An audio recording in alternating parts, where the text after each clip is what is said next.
Bueno, entrando a lo que son los instrumentos de gestión, esos son las herramientas que propone o que se proponen generalmente dentro de los planes de ordenamiento territorial para obtener parte de los recursos económicos que se requieren para financiar los diferentes proyectos, ¿verdad? Que queden contemplados dentro de este. En síntesis, es para hacer realidad el reparto de esas cargas y beneficios que mencionábamos anteriormente. A nivel nacional, pues la ley de ordenamiento es en sí una herramienta, así como también los instrumentos que ésta define. En este caso, vinculados con el tema de la gestión del territorio, tenemos la ley como marco general y el instrumento que es el plan de ordenamiento territorial, ¿verdad? Estos en conjunto pueden definir una serie de instrumentos de gestión y de financiamiento, ¿verdad? Que sea más equitativo en cuanto al reparto de las cargas y beneficios producidos por la urbanización y la construcción. Evidentemente en el país todavía estamos trabajando en este marco, no hay muchas experiencias exitosas o concretas, pero sí hay algunos, digamos, intentos que se han hecho por gestionar de esta forma el tema del suelo. Esta es una pequeña tablita, digamos, que trata de resumir un poco cuáles son algunos de los instrumentos de la gestión de suelo, ¿verdad? En el caso, pues, tenemos ahí los planes parciales, que justamente son una herramienta que ustedes van a desarrollar. También hay otros mecanismos que tienen que ver con las unidades de actuación urbanística. Algo ha trabajado sobre eso el esquema director también, si lo pudieron revisar. También el tema de reajuste de tierra o integración inmobiliaria, ¿verdad? Que parte, digamos, del concepto de poder agrupar, digamos, parcelas individuales y establecer proyectos integrales. Esto evidentemente tiene que ser un acuerdo entre privados, ¿verdad? O si hay terrenos públicos, pues entre privados y públicos.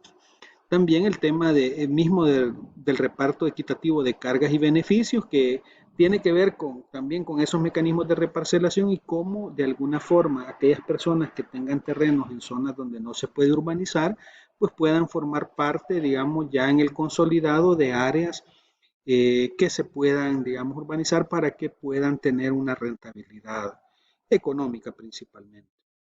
También existe la Declaratoria de Desarrollo de Construcciones Prioritarias, ¿verdad? Que estas son básicamente áreas que se definen, pues, principalmente por la parte pública, que son de especial interés para desarrollar. También el sexto tenemos la enajenación forzosa, que tiene que ver con el concepto de expropiación principalmente, ¿verdad? Es cuando se obliga a un privado, pues, a vender el terreno. Eso se aplica o se ha aplicado en el país principalmente en cuanto a la construcción de carreteras, ¿verdad? Cuando se adquieren los derechos de vía, ¿verdad?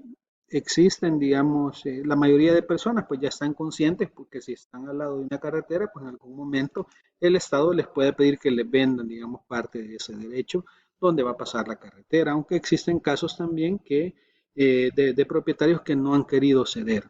Principalmente son, digamos, puntos aislados, pero que es importante analizarlo en otro esquema. Y de ahí hay una serie, ¿verdad?, que no son muy conocidos acá en el país, los procesos de adquisición de inmuebles por enajenación voluntaria o expropiación, que esto es básicamente ceder de un solo sin mayor complicación, ¿verdad? Los bancos de tierras, que esto de alguna forma es lo que trataba de hacer Metroplan 80, reservar suelos específicos, por ejemplo, para vivienda de interés social o infraestructuras necesarias para el esquema metropolitano, en ese caso. La participación distrital en plusvalías, esto más vinculado ya a porciones más pequeñas del territorio municipal, ¿verdad? Que puede ser aplicados igual por la municipalidad. La transferencia de los derechos de construcción, de esto no tenemos mucha experiencia en el país, pero se genera a partir, digamos, de generar mecanismos nuevos o novedosos que hacen que yo como propietario, si estoy dentro de una zona ambiental y estoy generando, digamos, algún beneficio para esos recursos ambientales, pues puedo transferir esos derechos de construcción a otras zonas. La valorización por beneficio general o local, mecanismos de compensación por conservación histórica, arquitectónico ambiental, un poco también lo que les explicaba. Entonces, pueden ir viendo, digamos, una variedad grande de instrumentos, pues, o sea, estos digamos, no están escritos en piedra, ni mucho menos, sino que se pueden ir adaptando y se pueden plantear cosas novedosas también. Entonces, en síntesis, el suelo es un tema decisivo en materia política, habitacional y urbana, ya que tiene un impacto directo en la morfología y el crecimiento de la ciudad. Frente a esta situación, lograr que los mercados de suelo sirvan a las necesidades económicas y sociales de los habitantes y a las organizaciones urbanas sigue siendo una de las complejas tareas que tiene el aparato público. Estos, digamos, son conclusiones que se sacan a partir de la experiencia principalmente latinoamericana, que es una de las principales razones por qué las ciudades crecen de la manera más inequitativa posible, segmentadas o segregadas, ¿verdad? Porque no se ha existido la capacidad de gestionar. Entonces aquí entra en dilema también el tema de la planeación urbana versus la gestión del suelo.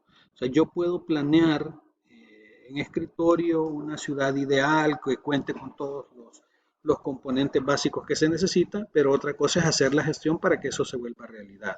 Ahí en las imágenes tenemos dos ejemplos. En el caso de las dos primeras corresponden a un ejemplo nacional. Esta es la zona del Ángel en el municipio de Apopa, ¿verdad?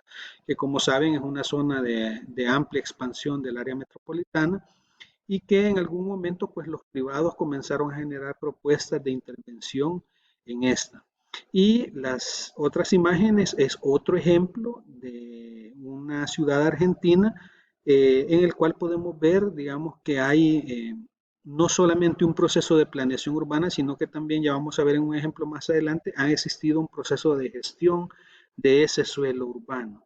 Entonces son dos ejemplos, digamos, parecidos en cuanto a la conceptualización inicial que se tiene, pero muy diferentes en el proceso de planeación y gestión que se ha dado en cada uno de estos. Entonces, hay que entender que también existen diferentes tipos de gestión.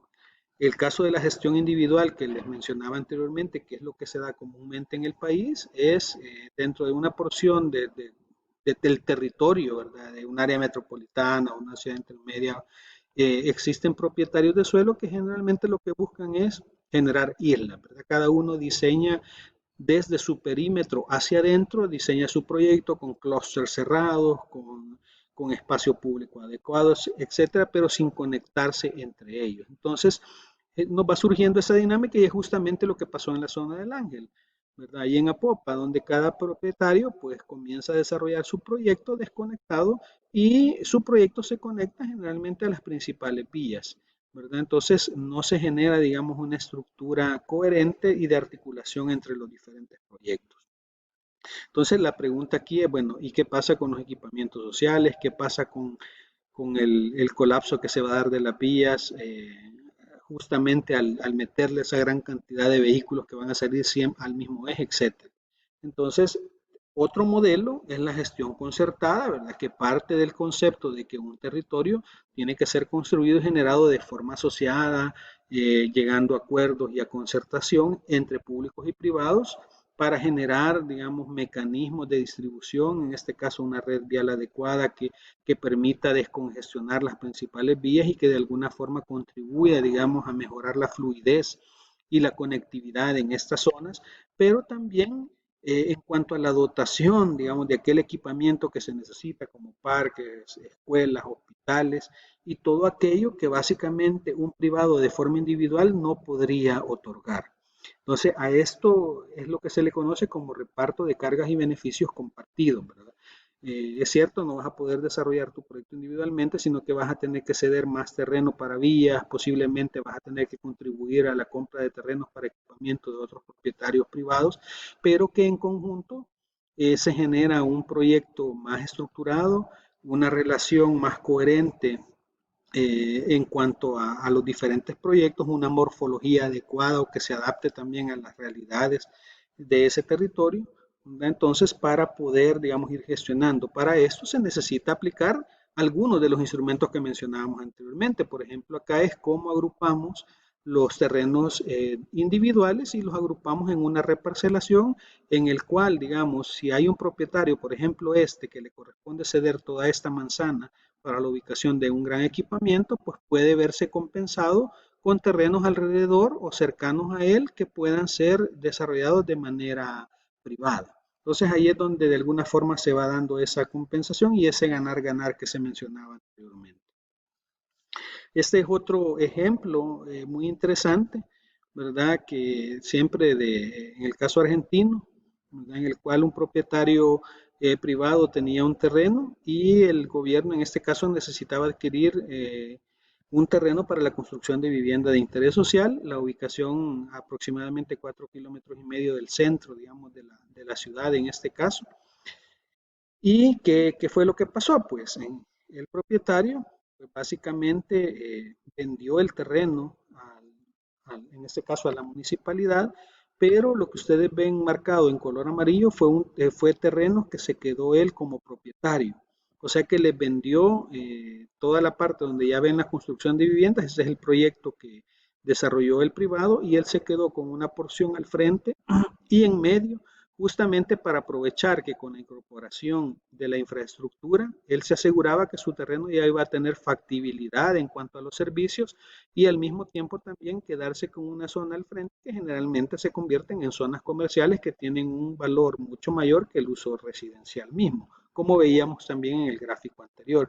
Entonces, también existe, digamos, gestión urbana desde lo privado y que se demuestran con este ejemplo, ¿verdad? En el cual, pues, los propietarios privados también van haciendo sus cálculos, sus números, van midiendo y van determinando cómo poder obtener mayor rentabilidad y mayores ganancias. Y tiene que ver con la generación de plusvalías, o sea, su terreno antes de la ejecución de ese proyecto no valdría lo mismo, evidentemente después de la venta, este terreno ya con la dotación de servicios, con mayor conectividad y con la misma población que de alguna forma va a hacer uso de las partes de los servicios comerciales o complementarios que se den en la zona, pues evidentemente va a tener un mayor valor que el inicial. Entonces, en este caso, vemos otro ejemplo en el cual el Estado se convierte más en un agente constructor que un agente desarrollador, ¿verdad? O sea, que solo se basó en la construcción del proyecto mismo, pero no pensó, digamos, en otras alternativas. Y hay otros ejemplos como este, que es el que veíamos, ¿verdad? En el cual es un ex predio militar que adquiere el gobierno municipal para desarrollar un proyecto o un polo de desarrollo y que justamente pues incorpora la dotación de espacio público, usos comerciales, usos habitacionales en altura, usos habitacionales con menor densidad, equipamientos, etcétera. Entonces, esto lo hizo, digamos, a partir de un esquema, de una conceptualización, de una gestión asociada, para lo que primero definió cómo iba a estar distribuida la zonificación específica de ese territorio, que es lo que se define en el régimen de usos de suelo del plan parcial, ¿verdad? Definió dónde van a estar ubicados los usos residenciales, la dotación de espacio público, espacio verde, equipamientos, etcétera, y comenzó a establecer todos los lineamientos de cómo este proyecto se tenía que desarrollar.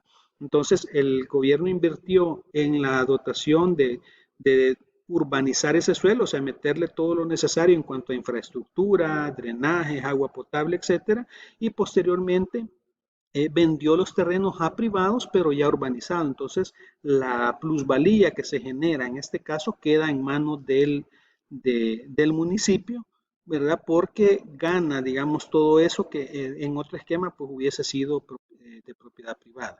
Pero para ello también invirtió en los primeros proyectos, ¿verdad? Justamente para detonar el desarrollo y que los privados se animaran a hacer inversiones posteriores. Así es que nos quedamos aquí, vamos a la última parte y vamos a tratar de hacer algunas conclusiones en cuanto a este aspecto.